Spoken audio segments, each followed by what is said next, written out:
Halo adik-adik, masih bersama saya di sini di channel Kunci Jawaban. Kali ini kita akan membantu adik-adik yang duduk di kelas 4 untuk membahas buku Bu Pena Jilid 4A tema 1 Indahnya Kebersamaan, lanjutan dari pembahasan Ayo Berlatih pada video yang sebelumnya. Langsung saja untuk mempersingkat waktu, dibuka bukunya adik-adik halaman 23. Di sana ada tes tertulis subtema 1. Nah, itu yang akan kita kerjakan. Sudah adik-adik siap ya? Kita langsung mulai dari bahasa Indonesia. Oh ya, tapi sebelumnya jika nanti ada pertanyaan yang bersifat pendapat, bisa jadi jawaban bisa berbeda antara jawaban saya atau jawaban gurunya ya. Untuk itu mohon dimaklumi. Oke, langsung saja dibuka halaman 23 bahasa Indonesia. Saya baca dulu. Nomor 1, suatu topik yang dibahas pada suatu teks disebut adalah C. Gagasan pokok. Nomor 2, uraian atau informasi tambahan pada suatu teks disebut gagasan pendukung.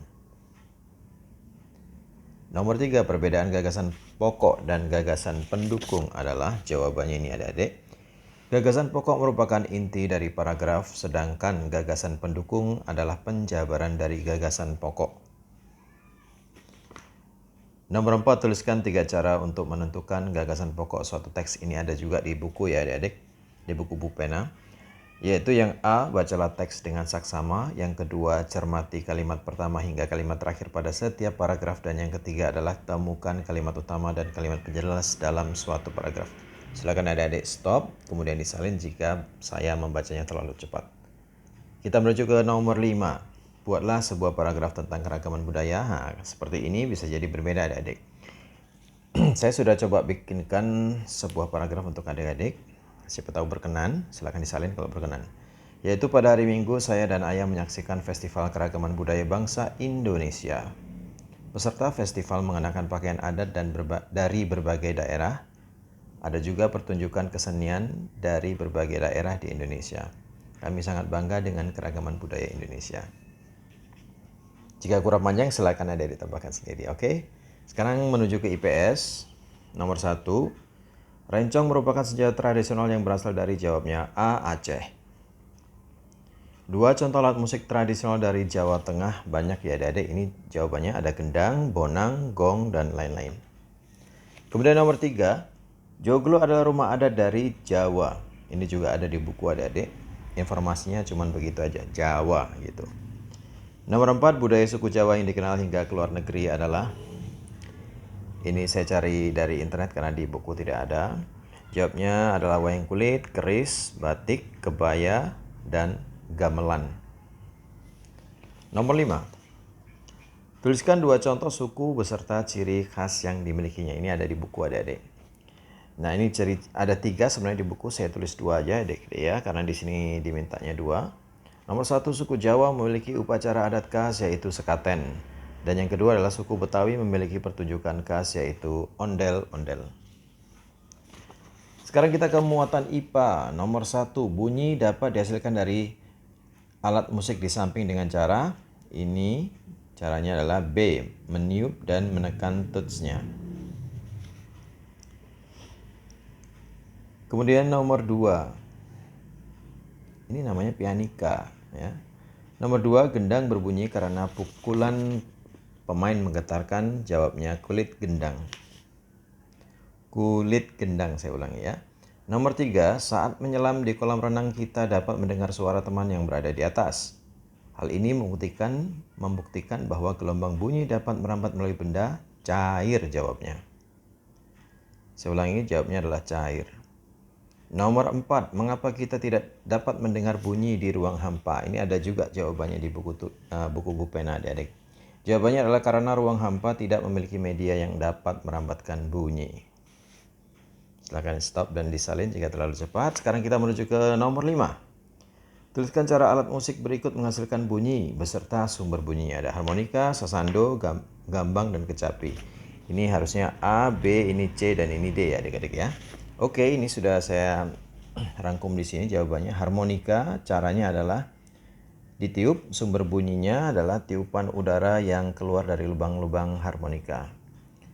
Yang B adalah sasando, caranya adalah dipetik, sumber bunyinya adalah dawainya atau tali yang terbuat dari kawat halus. itu namanya dawai. Yang C adalah gambang dengan cara dipukul, sumber bunyinya bilah bambu.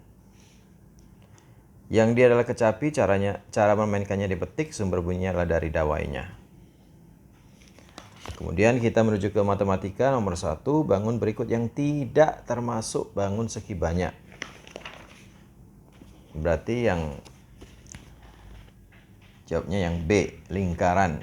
Alasannya karena segi banyak itu harus lurus garisnya adik-adik dan membentuk sebuah bangun tertutup. Lingkaran bangunnya tertutup, cuman dia tidak merupakan garis lurus tapi garis melengkung. Nomor 2, bangun berikut yang termasuk segi banyak beraturan adalah, jawabnya adalah D, segitiga sama sisi. Karena segi banyak beraturan itu mempunyai sifat atau syarat yaitu memiliki sudut yang sama besar dan sisi yang sama panjang. Nomor 3, bangun datar yang berbentuk dari 3 atau lebih garis lurus disebut, jawabannya bangun segi banyak. Bangun segi banyak atau segi banyak saja juga boleh. Kemudian nomor 4, bangun datar yang memiliki sisi-sisi sama panjang dan sudut-sudut sama besar disebut bangun segi banyak beraturan. Ini bangun segi banyak beraturan. Kemudian nomor 5, gambarkan masing-masing 3 contoh bangun segi banyak beraturan dan segi banyak tidak beraturan. Maaf, agak jelek ini gambarnya. Yang segi banyak beraturan yaitu segitiga sama sisi, persegi, dan segi 6. Silakan dikasih tanda, artinya tanda-tanda yang di pinggir-pinggirnya ini, yang kecil-kecil ini adik-adik adalah tanda bahwasanya panjangnya sama panjang, sisinya sama panjang. Kemudian nomor belum ya, ini segi banyak tidak beraturan, contohnya ada segitiga sama kaki di sini, ada persegi panjang, ada jajar genjang. Kenapa segitiga sama kaki juga termasuk segi banyak tidak beraturan? Karena yang sama panjang sisinya adalah kaki-kakinya saja. Sementara persyaratan untuk segi banyak beraturan adalah semua sisinya sama panjang. Kemudian kita menuju ke SBDP nomor 1. Salah satu unsur utama dalam tari adalah D, gerakan tubuh. Nomor 2, lagu lir-ilir berasal dari daerah, jawabnya B, Jawa Tengah. Nomor 3, perlengkapan yang digunakan untuk menari dengan lagu lir-ilir seperti yang di buku, jawabnya adalah D, selendang. Nomor 4, perhatikan gambar gerakan dasar tari berikut, kemudian termasuk gerakan dasar manakah dari gambar tersebut. Kapan gerakan tersebut dipraktikkan, di awal atau di akhir tarian? Jawabannya adalah gerak dasar 1 dan 2, gerakan itu dipraktikkan di awal tarian.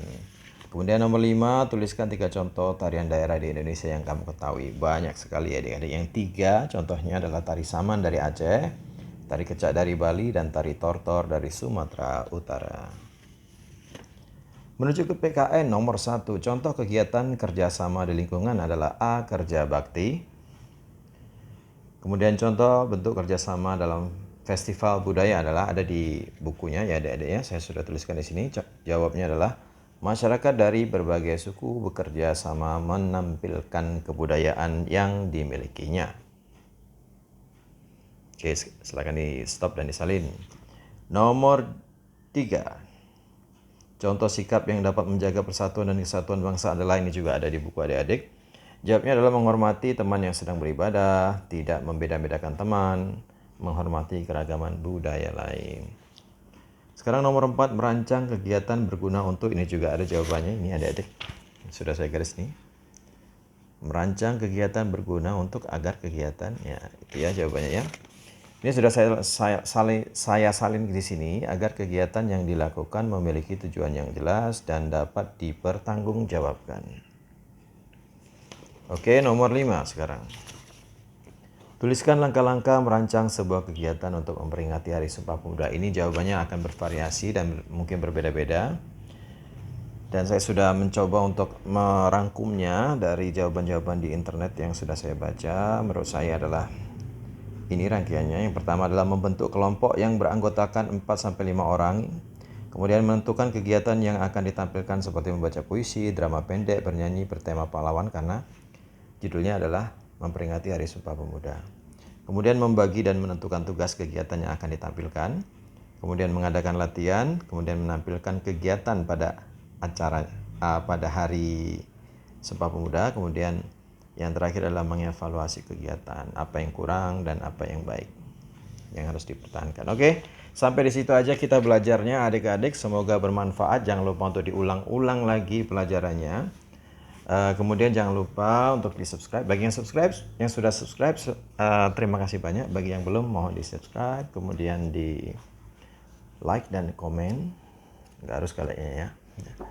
Dan di share itu harus kepada teman-temannya yang masih mengalami kesulitan dalam mempelajari dan mengisi soal-soal yang ada di buku pulpena kelas 4A tema 1 indahnya kebersamaan. Oke adik-adik, sampai di situ dan sampai jumpa.